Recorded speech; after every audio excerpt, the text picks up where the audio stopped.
Maraming salamat sa lahat ng sumusubaybay.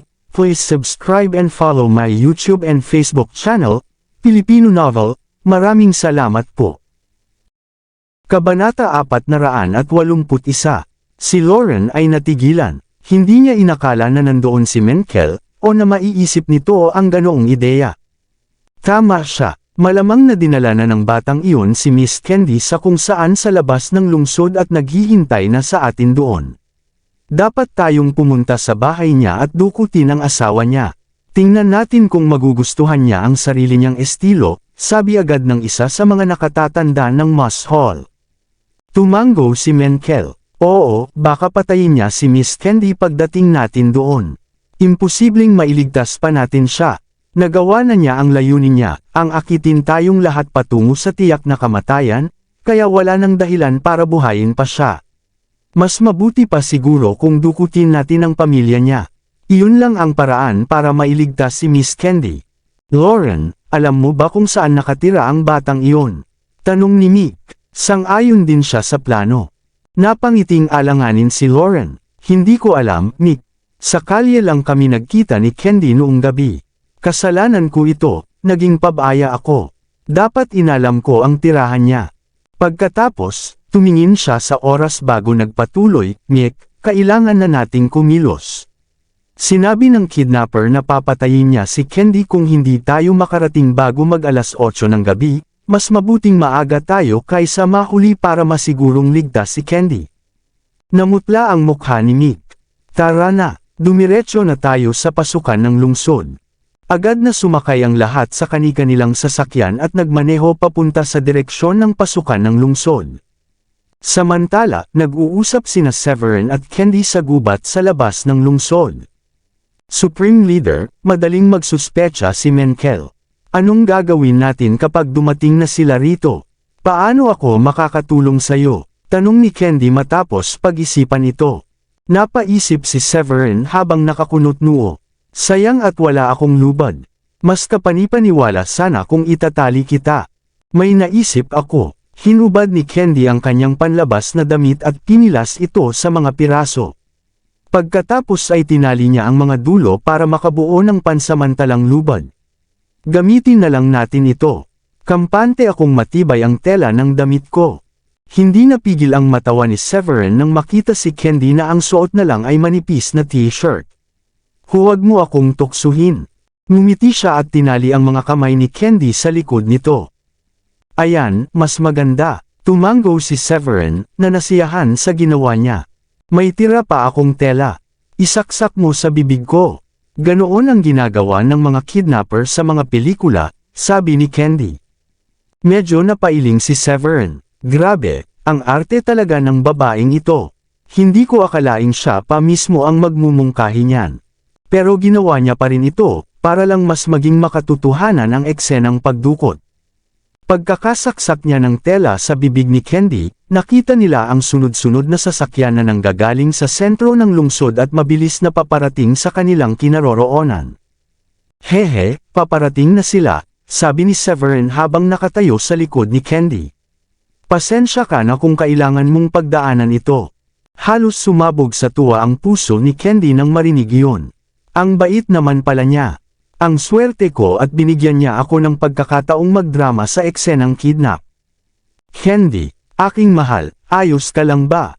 Wala nang ibang gustong gawin si Mick kundi ang sumugod at iligtas si Candy nang makita niya itong nakatali habang nakatayo si Severin sa likod nito. Ngumisi si Severin at inilagay ang kamay sa ulo ni Candy. Ikaw siguro ang pinuno ng Moss Hall. Iminumungkahi kung huwag kang padalos-dalos dahil kapag ginawa mo yun, pwede ka nang magpaalam sa anak mo. Ano, ang kapal ng mukha mo? Tinawag mo ba ako dito para lang patayin ang anak ko sa harap ko mismo? Magbabayad ka kapag ginawa mo yun. Galit na galit si Mick. Pero kahit papaano ay kumalma siya nang makita niyang hindi naman nasaktan si Candy. Akala niya ay bagbog sarado na ito. Buong biyahe sa kotse, halos mabaliw siya sa pag-aalala, at iniisip na baka puro pasa at sugat na ang katawan ni Candy pagdating nila. Nick, may masama akong kutob, sabi ni Menkel. Anong ibig mong sabihin? Tanong ni Mick na nakakunot noo. Tingnan mo, t-shirt lang ang suot ni Candy, wala na yung panlabas na damit niya. Baka hinubaran siya ng kidnapper. Baka napahamak ang dangal ng anak mo. Ano? Nagngit-ngit si Mick sa galit. Pero alam niyang mas mahalaga na mailigtas muna si Candy. Tungkol sa dangal nito, saka na lang niya haharapin iyon. Ang pinaka-importante sa lahat ay mailayo si Candy sa kamay ni Severin. Hoy bata, pinapunta mo kami dito. Ayan, nandito na kami. Pakawalan mo ang anak ko kung ayaw mong mapahamak. Lalaban tayo, one-on-one. Pinagigihan ni Mick ang pagkakakuyom ng kanyang kamao at lumapit ng ilang hakbang. Tinitigan niya ng matalim si Severin, at halatang gusto niya itong wasakin sa galit. Ngumiti si Severin ng banayad. Haha, gusto ko rin ang laban ng one-on-one pero ayoko na ikaw ang mag-utos.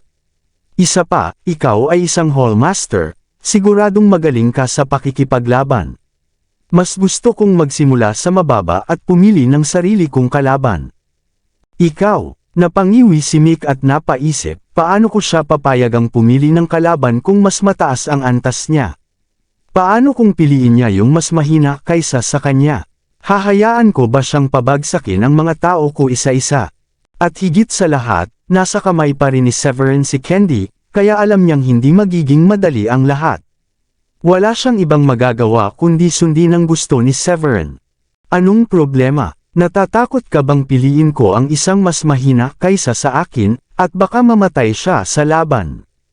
Ngumisi si Severin ng masama, parang tunay na kontrabida. Sige, pumili ka, sabi ni Mick sa pagitan ng ngipin. Halos pilitin niyang ilabas ang huling salita.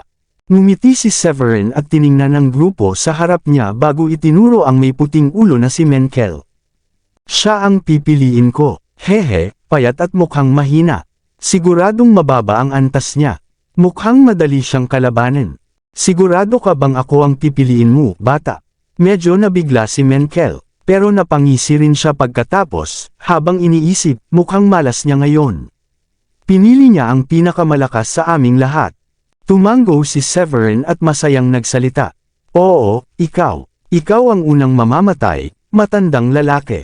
Kayong iba dyan, manatili lang sa kinatatayuan nyo. Papatayin ko ang babaeng ito kapag may gumalaw kahit 1 pulgada. Magaling. Ayos na ayos. Malamig ang ngiting sabi ni Menkel habang dahan-daang lumalakad papalapit kay Severin. Totoo, payat at matanda na ako. Marunong ka talagang pumili ng may mahinang antas, bata. Palihim na natawa si Mick sa sarili ng piliin ni Severin si Menkel. Siguradong gusto na lang nitong mamatay. Sa dami ng pagpipilian, si Menkel pa talaga ang pinili niya. Parang pinirmahan na niya ang sarili niyang kamatayan. Si Menkel ay ang pangalawang pinakamatandang elder ng Blood Gang. Pati si Mick ay hindi kayang tapatan ito. Lumapit si Severin ng ilang hakbang nang makita niyang lumalapit si Menkel. Hindi ka lang mukhang payat at mahina, mukhang magnanakaw ka pa. Gagawa ako sa mundo ng pabor kapag pinuksa kita, peste.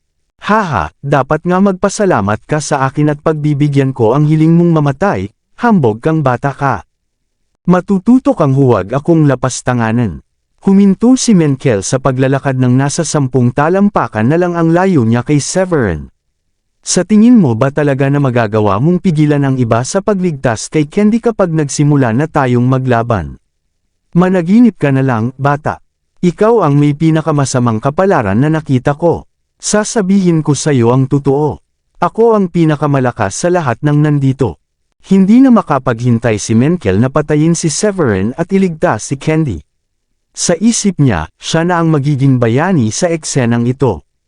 At baka, kapag nakita siya ni Candy na sumasagip sa kanya, magbago ang isip nito at pumayag ng magpakasal sa kanya.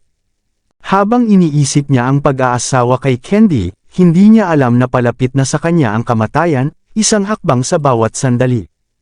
Haha, puro ka lang salita. Mas magaling pa ang mga kasinungalingang narinig ko kaysa riyan, sabi ni Severin. Nagpasya siyang ituloy ang palabas at sa totoo lang, nag-e-enjoy siya sa unang beses na ganito ang ginagawa niya. Ang yabang ha, sige nga, tumulim agad ang mga mata ni Menkel at bigla siyang sumugod kay Severin. Whoosh! Ang lapit na distansya ng 10 talampakan ay nawala lang sa isang level 7 profound master gaya ni Menkel. Sa isang iglap, nasa harap na siya ni Severin, tanga ng kamaong puno ng spiritual energy. Itinapon niya agad ang suntok nito. "Hiem, ang bagal mo, matanda." Mabilis na nakaiwas si Severin gamit ang bilis na parang kidlat. "Ano?" Nawala ang ngiti sa mukha ni Menkel. Sigurado siyang patay na si Severin, pero taliwas ang nangyari. Ang bilis niya at hindi ka panipaniwala. Lagot. Habang tulala pa si Menkel, sinamantala ni Severin ang pagkakataon para umatake. Sobrang bilis ng kanyang kamay, agad nitong tinamaan ang ulo ni Menkel bago pa ito nakareact. Boom! Isang malabong tunog ang umalangaw-ngaw sa ere, at agad na tumilapon si Menkel, saka malakas na bumagsak sa lupa mga 50 talampakan ang layo.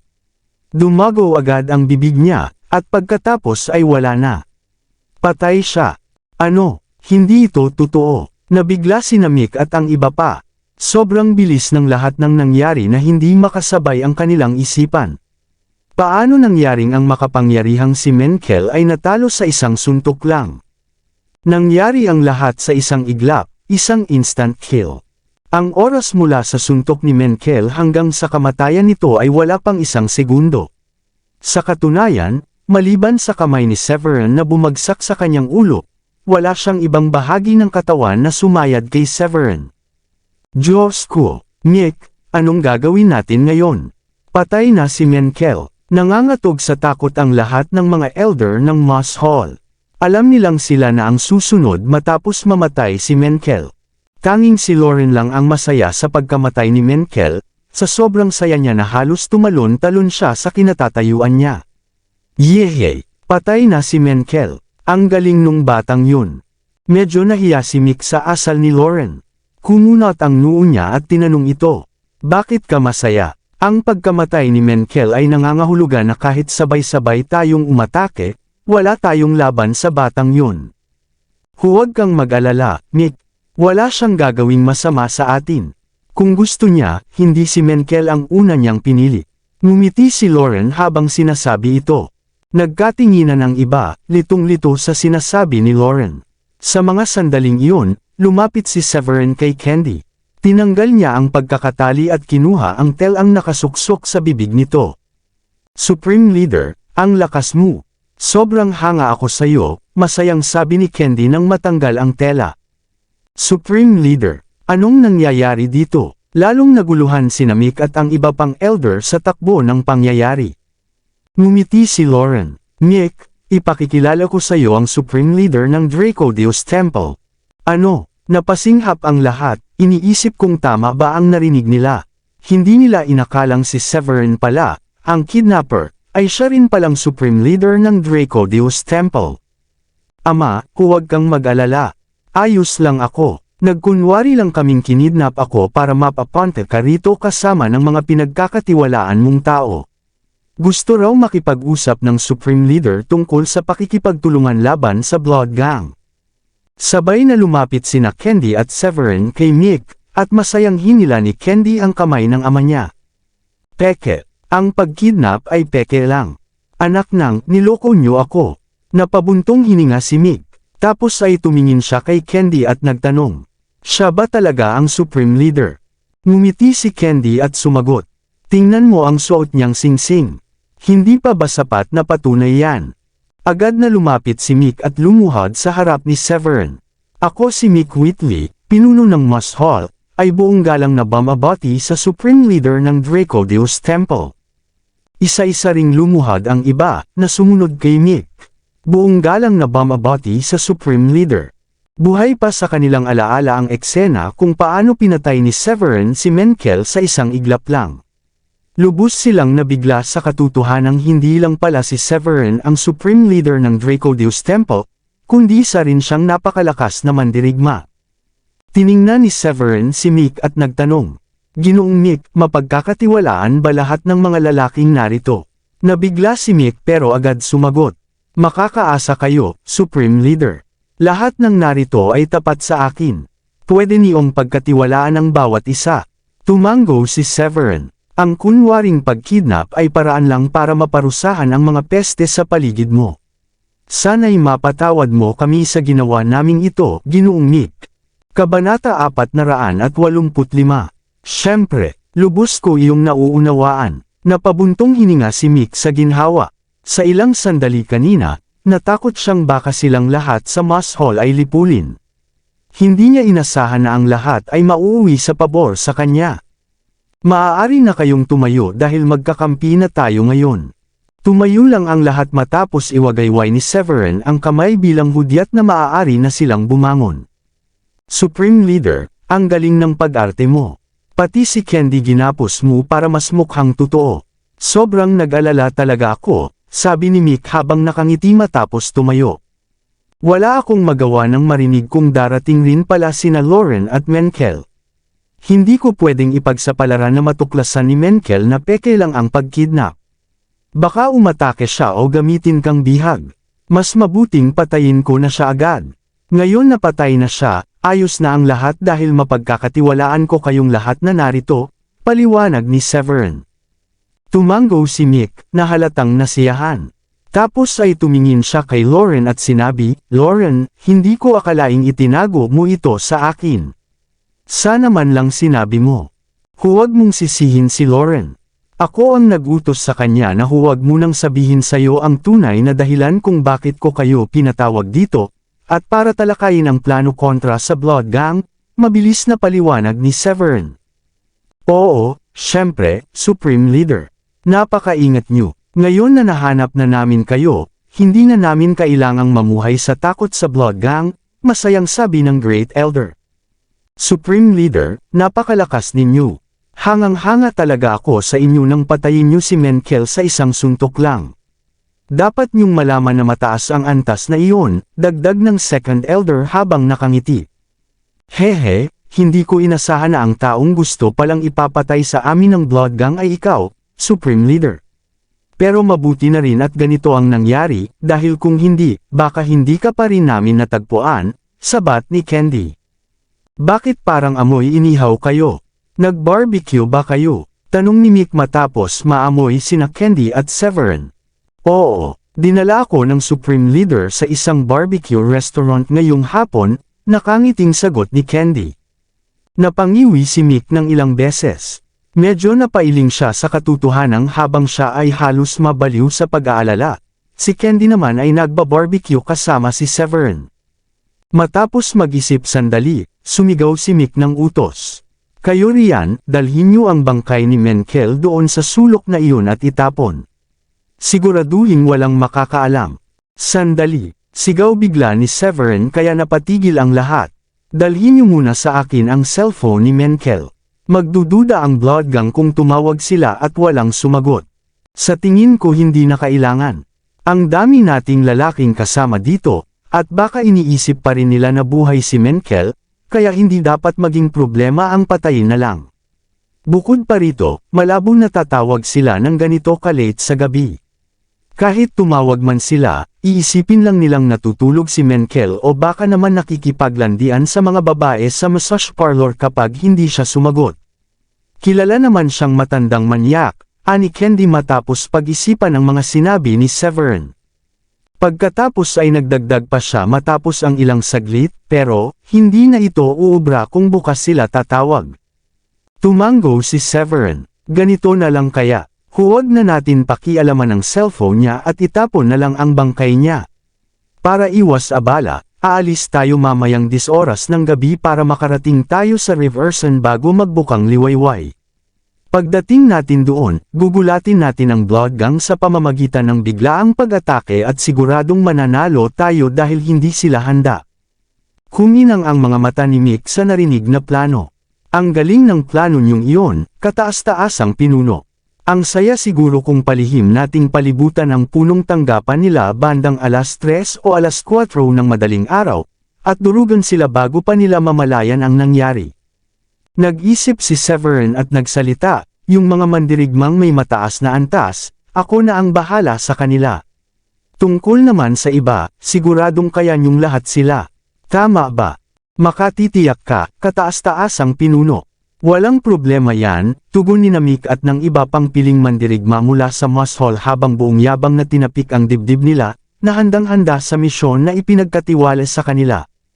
Tumango si Severin. Ayos, ayan na ang plano. Bumalik na muna tayo sa Brookborn. Sigurado akong hindi pa kayo nakakakain ng hapunan kaya kumain na muna kayo, tapos saka tayo aalis papuntang Riverson.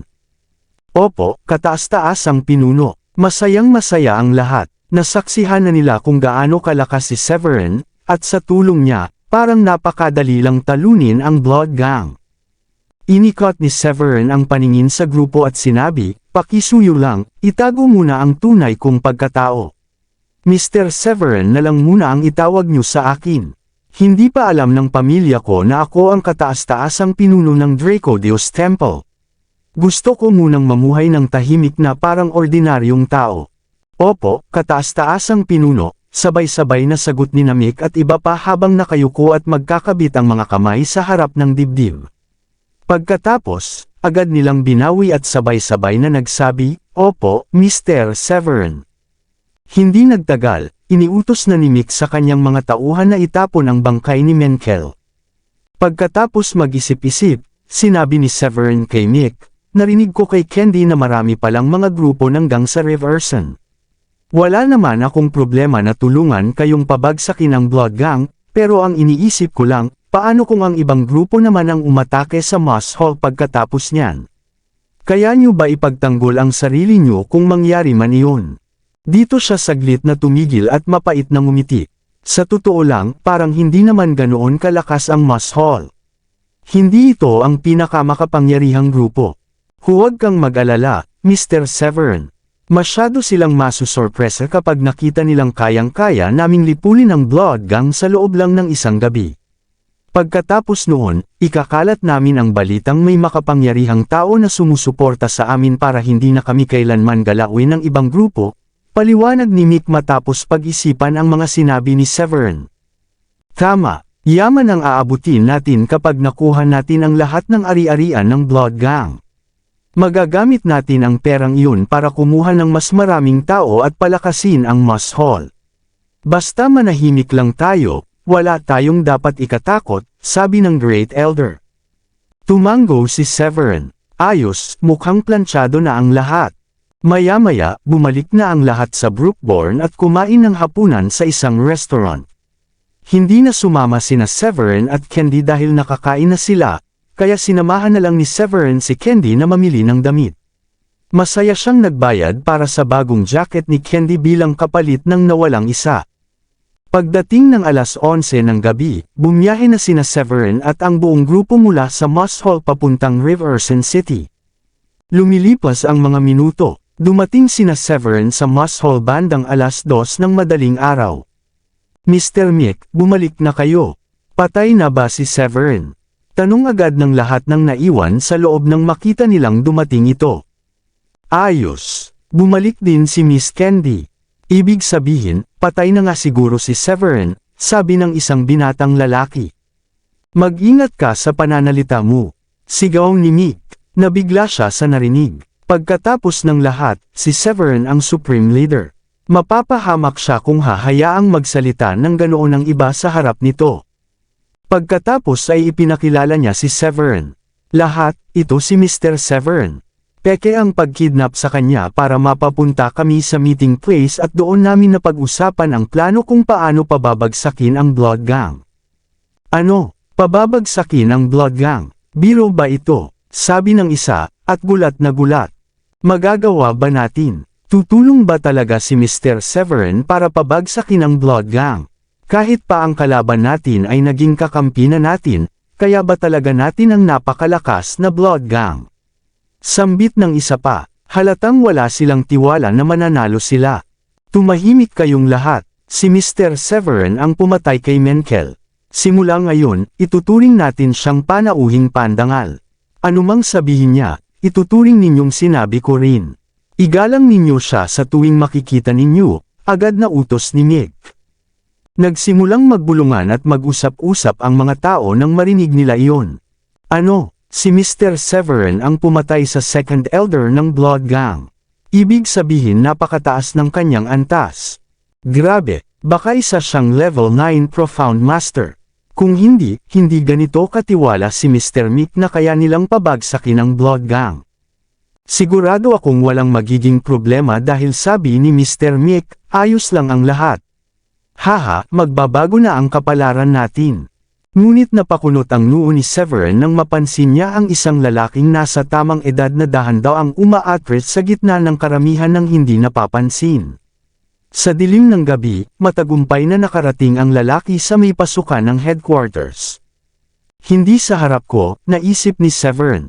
Ngumiti siya ng malamig, at sa isang talon ay agad niyang tinungo ang lalaki. Ano? Agad namang tumakbo ang lalaki nang mapansin niyang nadiskubre na siya. Ngunit wala siyang laban sa bilis ni Severin. Sa isang iglap lang ay inabutan na siya ni Severin at agad siyang sinuntok pabagsak sa lupa. Saka pa lamang dumating si Mick at ang iba pa. Zaydon Wood, traidor ka. Papunta ka na para isumbong kami, hindi ba? Ang tagal mo nang kumikilos ng kaina hinala nitong mga nakaraang araw. Ngayon alam na naming ispiya ka ng Blood Gang. Sigaw ng dakilang matanda habang nakatitig kay Zaydon at nakakuyom ang mga kamao. Zaydon, lagi ka naming tinatrato ng maayos. Ikaw pa nga ang pinuno ng Moss Hall. Paano mo nagawang ipagkanulo kami gayong binibigyan ka ng daan-daang libo kada buwan? Galit na tanong ni Mick habang pinipigil ang galit. Biglang napatawa si Zaydon, bagay na ikinagulat ng lahat. Haha, kasalanan niyo rin kung bakit ko kayo ipinagkanulo, ayaw niyong ipakasal sa akin si Candy. At saka, mas malaki ang bayad sa akin ng Blood Gang. Siguradong wawasakin nila ang Moss Hall kapag nalaman nila ang plano ninyong paglaban sa kanila. Sabi pa ng leader nila, pupunta sila rito kasama ang ibang matatanda para patayin kayo kapag naglakas loob kayong lumaban. Ako na ang magiging bagong pinuno ng Moss Hall. At higit sa lahat, ipinangako nilang magiging asawa ko rin si Candy. Namula sa galit si Candy nang marinig iyon. Tinitigan niya si Zaydon at sinabi, nakakahiya ka, Zaydon. Paulit-ulit ko nang sinasabi sa'yo na hindi kita gusto sa ganoong paraan. Parang kuya lang kita, at bakit sobrang obsessed ka sa akin? Haha, ako, obsessed sa'yo. Siguro nga, pwede mong sabihin ang matinding pagmamahal ko sa'yo ay isang obsession. Wala na akong ibang masasabi pa. Buhay ko na ito ang nakataya. Patayin niyo ako o pahirapan, wala akong pakialam. Kampante si Zaydon na hindi siya papatayin ni Mick dahil sa mga naging ambag niya sa Moss Hall. Ang inaasahan niya lang ay makukulong siya sandali. At kahit mangyari man iyon, sigurado siyang makakalaya rin siya balang araw, bagamat alam niyang hindi na siya muling tatanggapin sa grupo. Bukod pa roon, ang pagiging malapit nila ni Candy noon ang nagbigay sa kanya ng ilusyon na pareho silang may nararamdaman. Dahil dito, naniwala siyang magiging asawa niya ito balang araw. Kung ganoon, tutu pa rin ko na ang hiling mo. Malamig ang ngiting sabi ni Severin at tinadyakan si Zaydon sa dibdib. Bam! Bumulwak ang dugo sa bibig ni Zaydon. Hawak ang kanyang dibdib, tinignan niya si Severin nang may gulat sa kanyang mukha. Pagkatapos ay bumagsak siya sa lupa habang nangingisay. Isa na namang instant kill mula kay Severin. Lahat ay napatingin kay Mick. Napakabilis ng lahat. Hindi nila inakalang papatayin agad ni Severin si Zaydon. Maging si Mick ay natigilan. Tulad ng sinabi ko, kapantay ko si Ginoong Severin pagdating sa kapangyarihan. Dapat pa tayong magpasalamat dahil pinatay niya ang isang espiya. Tawagin ang lahat at agad tayong maghanda para sa lakayin ng Blood Gang. Lalong humanga si Candy kay Severin sa nakita niyang pagiging desidido nito. Kaya't sinabi niya sa lahat, nararapat lang mamatay si Zaydon dahil sa pagtataksil niya. Buti na lang at nahuli siya ni Ginoong Severin bago pa siya makabalik sa Blood Gang. Alam niyo naman siguro kung ano ang pwedeng mangyari sa atin kung nakabalik siya. Tama si Binibining Candy, kung nalaman ng Blood Gang ang plano natin, siguradong makakapaghanda sila. Kahit manalo pa tayo, marami sa atin ang mamamatay. Kaya isang tulad ni Zaydon na traidor at tuso ay nararapat lang na patayin. Oo, dapat siyang patayin. Sabay-sabay na tango ng lahat, at alam nilang kamatayan ang naghihintay sa kanila kung sakaling nakabalik si Zedon sa Blood Gang. Ilang tao ang tinawag pa ang iba at di nagtagal, umabot sa 2,000 katao ang nagtipon-tipon sa bakuran. Tara na, sigaw ni Mick at sabay-sabay silang nagmarcha papunta sa punong himpilan ng Blood Gang. Maraming ang miyembro ang Blood Gang pero karamihan ng kanilang mga elite na mandirigma ay naroon sa headquarters. Kung mapapatamba ni na Severin ang mga ito, madali na lang ang mga kalaban sa ibang kampo. Hindi nagtagal, napaligiran na ni na Severin at ng kanyang mga kasama ang mga vilya sa headquarters. Tahimik nating alisin ang mga gwardya sa gate bago tayo sumugod, bulong ni Mick kay Severin mula sa labas ng pader. Tumango si Severin at sinabi, "Ako na ang bahala sa mga gwardya. Hindi naman nila ako kilala kaya madali ko silang malalapitan at mapapatamba agad." Pagkatapos ay ngumiti siya at naglakad papunta sa direksyon ng gate. Gaya ng inaasahan, hindi man lang nakatingin ng maayos sa mukha niya ang mga gwardya bago sila bumagsak na patay sa lupa. Lumabas na mula sa kanilang pinagtatagwan ang lahat ng miyembro ng Moss Hall. Sumugod. Utos ni Severin habang iniuunat ang kanyang kamay at agad silang rumaga sa papasok sa punong himpilan. Maraming miyembro ng gang ang napatay dahil hindi sila handa. Ang ingay ng labanan ay nakaakit ng pansin ng ibang miyembro ng gang at dali-dali silang nagsilabasan mula sa kanilang mga silid, gayunman, agad silang napaligiran ng mga tauhan ni Mick. "Mick Whitley, ang lakas ng loob mong salakayin ang punong himpilan namin sa gitna ng gabi. Wala kang hiya, sawang-sawa ka na sigurong mabuhay," sabi ni Toran habang galit na nakatitig kay Mick. May mga 7 hanggang 800 miyembro ang nakatalaga sa punong himpilan pero halos kalahati na lang ang natira matapos ang madugong labanan. Ang mga natira ay karamihan ay mga elite. Bukod kay Toran, naroon din ang mga elder at 3 Grand Elders. Lalo na si Toran at ang 3 Grand Elders ay malalakas na mandirigma. Sila ang pangunahing dahilan kung bakit naging matagumpay ang Blood Gang sa pagtatayo ng pwesto sa Riverson. Sa katunayan, plano pa nilang palawakin ang sakop nila hanggang Brookborn. "Ikaw siguro si Toran Zeri," ani Severin na may malamig na ngiti sa kanyang mukha. "Natatandaan kong pumatay ako ng ilan sa mga tauhan mo noong tinangka ninyong pabagsakin ang Draco Hall. Dapat nga ay magpasalamat ka at hindi ko na kayo sinundan pa pero ngayon, ang lakas ng loob mong magpadala ng tao para guluhin ako ng paulit-ulit. Heto na ako, hindi mo na kailangang maghanap pa. Ikaw si Severin Foylet." Gulat ni Toran pero agad din niya itong nakilala. Pinagdiinan niya ang kanyang kamao at sinabi, "Magaling. May tapang kang pumunta rito. Nick, traidor ka. Inutusan kang patayin si Severin pero sa halip, sinamahan mo pa siya rito." Sabi ng isa sa mga Grand Elders. "Ako ang traidor, haha. Kailan ba ako naging isa sa inyo para matawag ninyong traidor ako?" Sagot ni Mick na may paghamak. "Pwede, akala ninyo magtatagumpay kayo sa biglaang pag-atake lang dahil lang kay Severin at sa dami ninyo. Managinip kayo, hindi uubra sa amin ang maduduming taktika ninyong yan," sigaw ni Toran. Pinagdiinan niya ang kanyang kamao at agad na lumabas ang kanyang spiritual energy. Isa nga siyang level 7 Profound Master. Sapat na ang kanyang aura bilang patunay. "Hiem, ikaw ang unang mamamatay," sigaw ni Severin. Pinagdiinan din niya ang kanyang kamao pero hindi na siya nag-abalang gamitin ang kanyang spiritual energy. Sa halip, dumiretso siya sa pag-atake. "Ano?" Biglang lumitaw si Severin sa harap ni Toran. Sa bilis ng kanyang galaw, muntik nang maihi sa takot si Toran. Kabanata 470. Pinaghandaan ni Toran ang pagsugod kay Severin at pinatigas ang kanyang kamao.